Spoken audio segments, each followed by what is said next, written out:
people. Police say the bomb was detonated near a security checkpost at Afghanistan's National Intelligence Agency as employees were heading to work today. Hospital officials say the number of casualties could rise. The Trump administration announcing member countries have negotiated a $285 million cut to the United Nations budget.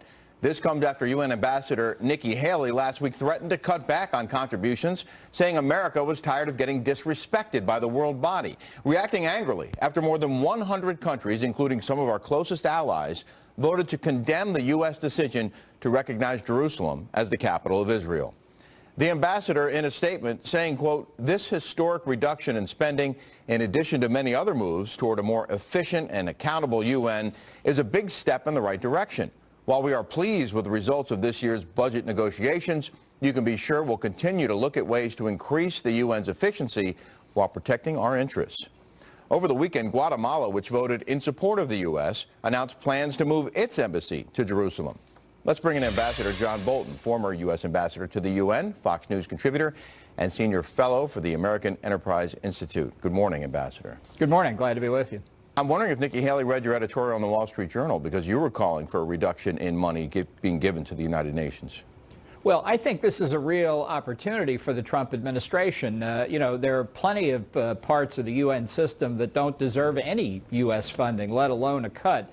And I think if the administration really wants to review what the options are available to us, they should consider eliminating U.S. participation in the, in effect, system of international taxation that burdens us with a 22% share of most UN budgets, 28% in terms of UN peacekeeping, and move toward voluntary contributions. I think if we did that, other countries would follow us, and I think it would be like a tsunami through the UN system. Ambassador, is this nearly $300 million cut, is that payback, or is the payback still to come?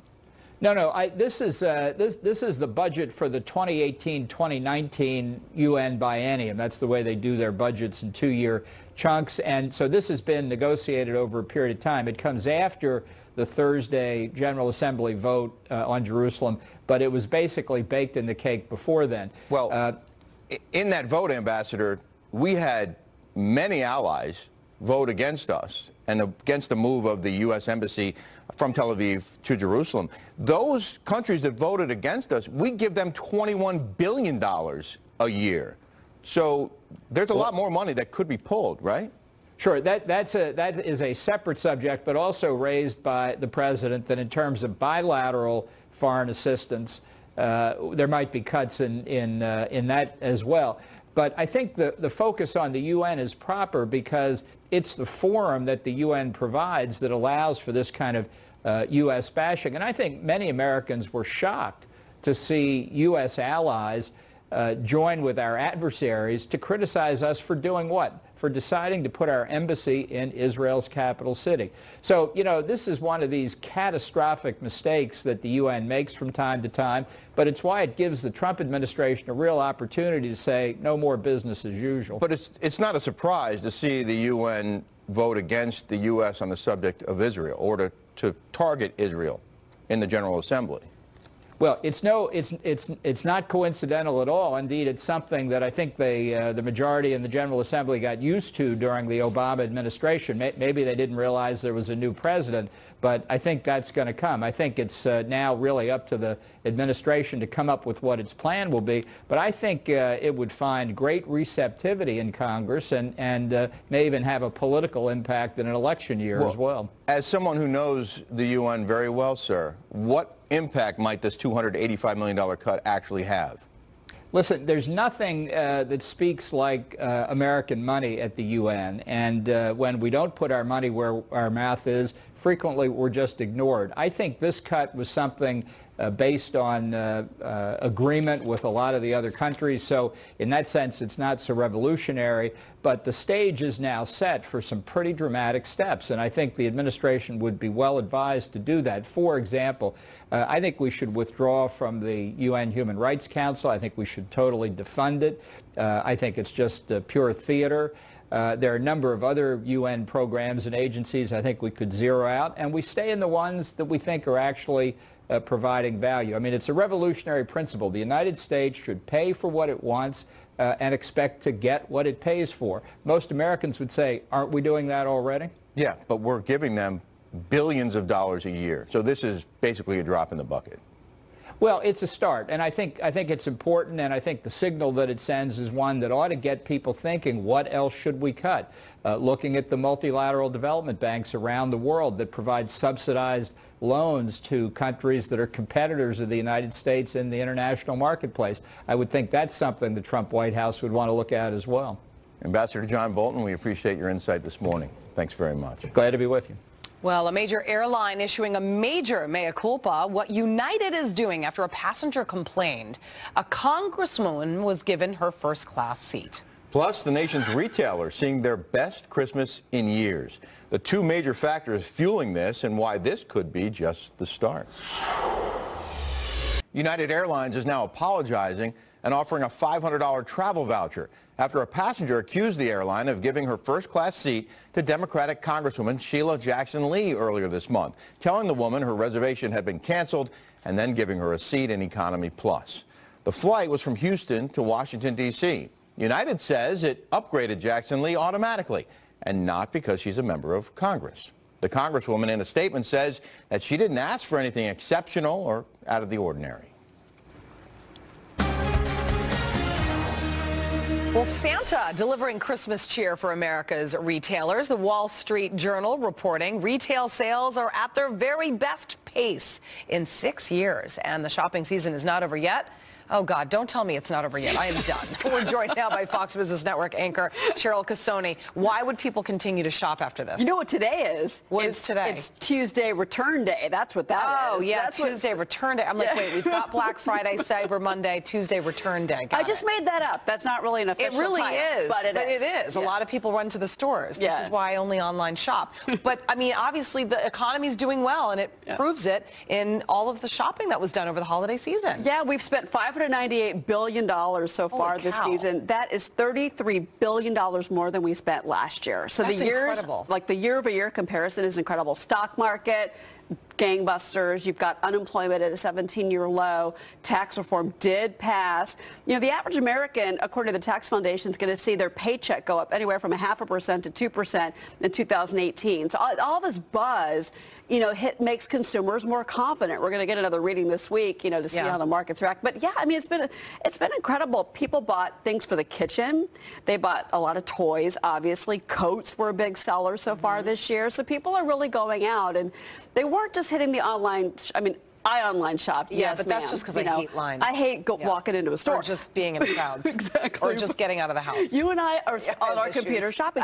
And, you know, look, online sales, I mean, twice the amount of people that shopped in bricks and mortar shopped online. So it's a 2-for-1 ratio. Yes, we're shopping online. But honestly, people went to Macy's. They went to Dick's Sporting Goods. I mean, people actually did walk into stores this year. And I think that's a good thing. You know, President Trump had said that he had a wonderful Christmas present that he was going to give the American people in the form of the tax bill. I think a lot of people are maybe spending money that they haven't gotten back. And my concern is, are people spending money they don't have? Because it does seem that a lot of people are spending more because they're excited about this return, but you haven't gotten your return yet. You haven't, and you don't know what it's going to look like, especially depending on what state you live in, which we've talked about before. If you're in New York or New Jersey or Connecticut or California, well, you know, the Grinch probably just stole your Christmas. But when it comes to tax reform, but if you look overall, though, at what companies are doing, I mean, we're looking at potentially $400 billion coming back into this country in repatriation. Companies taking all that cash overseas, they're going to bring it back to America. That's a good thing. That's what Trump wanted. Right. A lot of companies actually started giving out huge bonuses this month. Part of it, I think, is a tax move, in my opinion, because you can still deduct those expenses in 2017 if you're a business, but also because they said, you know what, look, it's time to share the wealth with our employees. So a lot of people were out there spending bonuses in the stores this year versus last year. I mean, this is the best holiday season we've had since the Great Recession. That's pretty incredible. Great. Yeah, and the unemployment numbers obviously are going down. Employment is up, and that's something the president has also touted. Morale at the workplace, I mean, one way to do it is obviously to throw in bonuses. The holiday party So kind of came back this year. Yeah, I mean, and if the companies have the money, what better way? And they get a break too. And then the corporate tax cuts. I mean, the tax rate going down for corporate America is huge, and this does not just benefit the rich, unlike a lot of people who like to say it does. It doesn't. That's the average American working person. That's, you're right, Julie. And I think that maybe the messaging has gotten lost. When you've got Chuck Schumer sitting up there going, this is horrific for the middle class, it's a break for the wealthy. No, you it's want not. your employer to get a tax rate because a lower tax rate because you're getting a bonus. I mean, come on. You're getting a bonus. I mean, I haven't seen my bonus yet, but I'm just saying, hypothetically speaking. Where is our It's an bonus? idea. I'm just throwing it out there. I believe the newsroom should be cheering right now. I think so, yeah. I mean, but I have to say, though, one of the things about the tax reform package, obviously, this is the last week between Christmas and New Year's. Right. There are a few things you might want to do, depending, especially if you're living in one of the wealthier blue states. Charitable deductions. Like if you think that you want to give money to the ASPCA, I'm not just singling them out, do it now. Don't wait until next month if you've got the extra cash and That's a shopping. great tip. All right. Do your charitable deductions. And then also a lot of businesses, like small businesses, say that you have a client that owes you $5,000 for something. Don't pester that client to pay you this week. Have them wait until 2018 because the breaks for you are going to be better in 2018 if you're a small business owner. And then it's funny, a lot of people, especially New Jersey, New York, are trying to prepay their property taxes. Not every county can do it. No. Across the country, people are trying to prepay property taxes because they know that they're not going to get that deal next year. So it's been interesting. Yeah, it sure has been. All right. Well, thank you. We're going to see you on Fox Business Network all day today. All day. I'm going to anchor the whole day. All day long. It's just featuring Cheryl Casoni. Thank you very much. Good to see you. Rick. The White House lawyers looking forward to a quick end to Special Counsel Robert Mueller's Russia investigation. How soon will it wrap up? What one Trump lawyer is saying. Plus, an unusual sight on Christmas Day in one city. Ahead, we're going to take a look at a few locations that had a white Christmas yesterday. And a heartwarming tribute to Arizona Senator John McCain from a hometown football star. It was a rare white Christmas in Seattle, the Puget Sound area, waking up to several inches of snow on Christmas Day. The National Weather Service saying it is only the 7th time in Seattle recorded history that the city has had measurable Christmas snow. Not many folks complaining, though. It's very rare in Seattle to have any snow. In other places like, I don't know, Antarctica, it snows for like the whole year round. This is pretty magical. Snow on Christmas Eve and a white Christmas. Meantime, yeah, it does snow in Antarctica. Smart kid. Millions of Americans from the Midwest to the Northeast saw a white Christmas. Chicago, which is no stranger to snow, not in Antarctica, saw several inches fall. Fox News alert, President Trump's lawyers standing by his predictions for the special counsel's Russia investigation, telling the Wall Street Journal yesterday that the portion of the probe that involves the president will wrap up quickly. This comes as the White House Legislative Affairs Director says he's looking forward to its conclusion so the country can move forward. The White House has cooperated in every single way with that investigation, and after millions and millions of dollars, no collusion has been proven. Daniel Halper is contributing editor for the Weekly Standard and Washington Free Beacon. Daniel, thanks for being with us this morning. It's great to be here.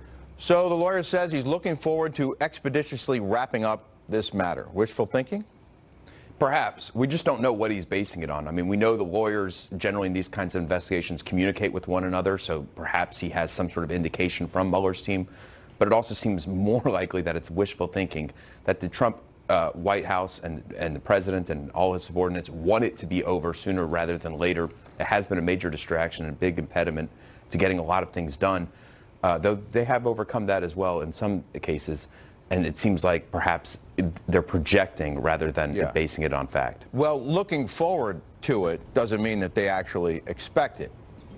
Well, that's true, too. You can parse it many different ways. He also said that the portion involving the president would be over soon, meaning that it's still going to go on for a while. Look, there have been people indicted. We know this. Presumably, the special counsel sticks around at least until those legal proceedings go through, and that's assuming there are no indictments, which I think there probably will be more. So it seems like it's going to go on for a lot longer than in the next month or two. Then why would they say it? Well, again, perhaps they're projecting. They want to pressure. They want to suggest that it will be over. Perhaps they're trying to tell the president to hang on, that they're going to move past the focus on you soon and just focus more on the subordinates. But we don't know actually why they're saying it. They haven't told us why they're saying it, and we don't know what basis they're making these claims. It just seems strange and perhaps not tethered exactly to the facts. Well, the president has obviously been critical of the investigation and of the investigators. He's been alleging bias.